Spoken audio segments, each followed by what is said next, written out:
कृपया ध्यान रखें कि इस चैनल में सभी की सभी जो जानकारी है वो शैक्षिक और सूचनात्मक उद्देश्यों के लिए है। इस यूट्यूब चैनल में प्राप्त किसी भी जानकारी को वित्तीय सलाह, कानूनी सलाह या तो व्यक्तिगत सलाह के रूप में नहीं लिया जाना चाहिए। जय हिंद दोस्तों, आज की इस वीडियो के अंदर क्रिप्टो रिलेटेड कुछ जो इंपॉर्टेंट न्यूज़ अपडेट है उसके बारे में बात करेंगे और बीटीसी के बारे में बात करेंगे और इथेरियम के बारे में बात करेंगे।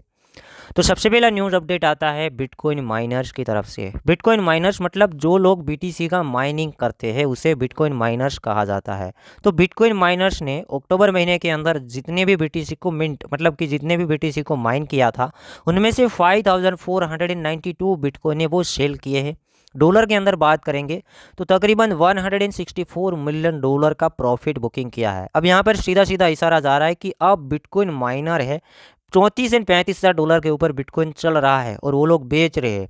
तो सिंपल इसका इशारा जा रहा है कि अब बिटकॉइन माइनर को ये प्राइस अगर 34 से 35 मिलता है तो वो लोगों को प्रॉफिट हो रहा है, तभी तो वो सेल कर रहे हैं। तो यहाँ पर एक चीज़ हमें समझ गए कि 34 से 35 हज़ार डॉलर के ऊपर जो लोग बिटकॉइन माइन करते हैं वो प्रॉफिट में रहते हैं, उसे लॉस नहीं होता है। तो यहाँ पर कुछ प्रॉफिट बुकिंग हुआ है, तकरीबन 5500 जितने बिटकॉइन है वो सेल आउट हुए हैं। नेक्स्ट न्यूज़ अपडेट के बारे में बात करेंगे तो यूके वॉच डोज है उसने स्टेबल कॉइन इश्यूर के लिए यहाँ पर रूल्स रखे हैं। तो जो लोग स्टेबल कॉइन को इश्यू करते हैं, जैसे यूएसडीटी को किसी ने बनाया होगा, यूएसडीसी को किसी ने बनाया होगा, टीयूएसडी को किसी कंपनी ने बनाया होगा, तो जो कंपनी स्टेबल कॉइन बनाती है उसके लिए कैपिटल एंड लिक्विडिटी के लिए इन लोगों ने रूल्स रखे हैं। यहाँ पर सीधा सीधा कहने का मतलब है कि स्टेबल कॉइन के लिए रूल इसलिए रखे जाते हैं कि टेरा जैसा ना हो। लूना केस आपने देखा होगा, उसका टेरा नाम का स्टेबल कॉइन था, पूरी तरीके से कोलैप्स हो गया और लोगों का बहुत बड़ा नुकसान हो गया। अब स्टेबल कॉइन अनस्टेबल ना हो जाए इसलिए इन लोगों ने रूल्स रखे हैं। रूल्स के अंदर मैं बेसिकली बता दूं तो रूल्स ऐसे रखे हैं कि ये स्टेबल कॉइन का बैकिंग कैसे है, कि इसका बैकअप क्या है। तो बैकअप के लिए इन लोगों का यह कहना है कि गोल्ड जैसी चीज़ें इन लोगों को रखनी होगी ताकि स्टेबल कॉइन कभी ना डूबे या तो ना कोलैप्स हो। साथ ही साथ यहाँ पर ईयू के वॉच डोज का यह भी कहना है कि अभी लोग बैंकों के दायरे में यहाँ पर स्टेबल कॉइन का यूज़ कर रहे हैं, क्योंकि स्टेबल कॉइन भी बैंकों की तरह काम करते हैं। जैसे बैंक के अंदर आप पैसा रखते हैं तो वो भी स्टेबल रहता है। कोई लोग यूएसडीटी खरीद के ब्लॉकचेन के अंदर रखते हैं, अपने वॉलेट के अंदर रखते हैं, तो वो भी एक बैंक जैसा काम हुआ। तो यहाँ पर यू के जो वॉच डोज है इसका ये भी कहना है कि स्टेबल कॉइन का ग्रोथ जैसे बढ़ रहा है तो बैंकों को काफ़ी ज़्यादा नुकसान हो रहा है, क्योंकि लोग क्या कर रहे हैं, स्टेबल कॉइन ले रहे हैं और प्राइवेट तरीके से रख रहे हैं, तो बैंकों को उसमें कोई फ़ायदा नहीं है। इसलिए यहाँ पर स्टेबल कॉइन के लिए ज़्यादा से ज़्यादा रूल्स होना बेहद ज़रूरी है ताकि लोगों का फंड सेफ रहे, लोगों को नुकसान ना हो। सिंपल।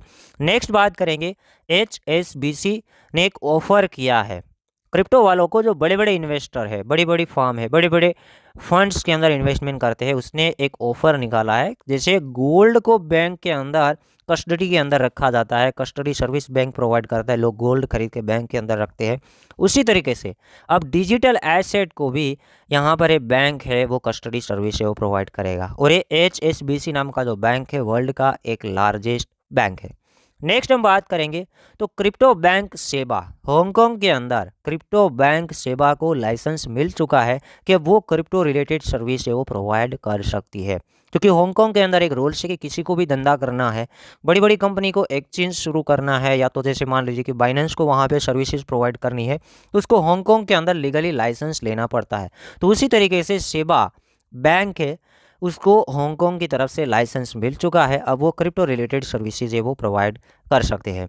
तो अभी तक हम जितने भी न्यूज़ देखे सभी के सभी न्यूज़ है काफ़ी हद तक पॉजिटिव है। सेवा की तरफ से पॉजिटिव न्यूज़, HSBC की तरफ से भी पॉजिटिव न्यूज़, उसके बाद यूए के वॉच डोज है ये भी पॉजिटिव न्यूज़ है क्योंकि ये लोग स्टेबल कॉइन के लिए काम कर रहे हैं। उसके बाद हम बात करेंगे तो एक छोटा नेगेटिव न्यूज़ है, बिटकॉइन माइनर ने यहाँ पर कुछ बीटीसी सेल किए हैं। तो क्या माइनर को और ज़्यादा प्राइस नहीं चाहिए, या तो क्या माइनर को ज़्यादा प्रॉफिट हो रहा है? तो यहाँ पर नेगेटिव बात ये बन सकती है कि माइनर को ये भी लगता होगा कि थोड़ा करेक्शन लेगा तो वहाँ पे हम खरीदेंगे, या तो ऐसा कुछ प्लानिंग हो सकता है मे भी। तो यहाँ पर थोड़ा और हम ध्यान रखेंगे। अब हम बीटीसी के बारे में बात करेंगे तो बीटीसी का प्राइस $35,400 चल रहा है। बीटीसी काफ़ी टाइम से ट्राई कर रहा है एक रेजिस्टेंस को ब्रेक करने के लिए। रेजिस्टेंस है $36,000 के आसपास, और यहाँ पर एक भी करेक्शन नहीं लिया, जो कि हम पिछले 7-8 दिनों से बातें कर रहे आ रहे हैं कि जब जब ये 36 के आसपास आए, मतलब कि 35,200 से शुरू हो जाना है, 35,200 से 36 तक आपको शॉर्ट पोजीशन ओपन करनी है और 36 से ऊपर कहीं ऐसे लगाना है, क्योंकि यहाँ पर मुझे लगता है तब तक एक बड़ा करेक्शन जब तक नहीं बनेगा तब तक मूवमेंट के चांसेस कम है। क्योंकि वे ये भी चाहेंगी कि प्रीवियस जितने भी एसएल है उसको उड़ाया जाए, फिर एक बड़ा मूवमेंट आया जाए, क्योंकि इससे पहले ऑलरेडी काफ़ी बड़ा एक मूवमेंट ऊपर की ओर आ चुका है। और ऐसा नहीं कि मार्केट में रेजिस्टेंस हम क्यों फेस कर रहे हैं, क्यों ऐसा लगता है कि मार्केट गिरेगा। हमें इसलिए ऐसा लगता है कि मार्केट गिरेगा क्योंकि मार्केट यहाँ पर रुक रहा है, मार्केट यहाँ पर रेजिस्टेंस फेस कर रहा है। तो $36,000 के ऊपर से बार बार यहाँ पर शॉर्ट पोजीशन बनेंगे और 36 से थोड़ा दूर एसएल एरिया हमारा रहेगा। और आप ऐसा नहीं कि 36 तक वेट करें, 35,400 से 35,300 से शुरू हो जाना है, पार्ट के अंदर एंट्री बिल्ड करना है और प्रॉफिट बुक करना है as a short term.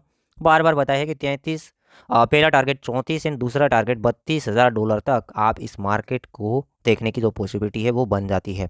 Next बात करेंगे हम इथेरियम के बारे में। इथेरियम के अंदर हम देखेंगे तो इथेरियम का प्राइस अभी $1885 के ऊपर ट्रेड कर रहा है। कंपेयर टू बीटीसी इथेरियम उतना ज़्यादा नहीं चला है, क्योंकि बीटीसी ने एक नया हाई मार दिया है 2023 के अंदर। पहले वो 32 तक गया था, 32 के बाद वो 25 आया था, 25 के बाद वो 34, 35 और 36 के आसपास चला गया।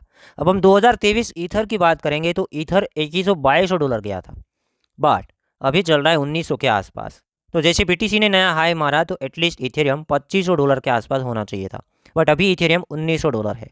टेक्निकली देखेंगे तो एक रेजिस्टेंस के आसपास यहाँ पर इथेरियम भी ट्राई कर रहा है। आप देख रहे हैं यहाँ पर एक फॉलिंग वेज पैटर्न बन रहा है। पहले इथेरियम ने रेजिस्टेंस बनाया तकरीबन $2128, उसके बाद $2000 और अभी $1900 के आसपास यहाँ पे रेजिस्टेंस लेवल है। तो यहाँ से भी हम बीटीसी में शॉर्ट बिल्ड जैसे करेंगे उसी तरीके से यहाँ पे इथेरियम के अंदर भी हम शॉर्ट पोजीशन बना सकते हैं, जो कि $1900 के आसपास से यहाँ पर हम $1950 तक एवरेज कर सकते हैं। और लोवेस्ट और जो एसएल एरिया रहेगा वो प्रीवियस वाला, अगर आप ज़्यादा रिस्क नहीं ले सकते तो प्रीवियस वाला जो एक हाई है, प्रीवियस हाई ए वाला हाई है, प्रीवियस इससे पहले का हाई ये है 2018-19 के आसपास। और अगर आप रिस्की ट्रेडर है, छोटे छोटे ट्रेड्स करते हैं स्केल टाइप के, तो आप एसएल यहाँ पर कहीं थोड़ा नज़दीक लगा सकते हैं 1950 के आसपास। तो सिंपल सा एक अपडेट था, न्यूज़ अपडेट थे और साथ ही साथ ये मार्केट अपडेट थे। तो उम्मीद करता हूँ वीडियो में अपडेट पसंद आए होगी, तो वीडियो को लाइक करना है, चैनल को सब्सक्राइब करना, और हम ऐसे ही कंटेंट बनाते रहते हैं, तो इस चैनल को बिल्कुल सब्सक्राइब करें।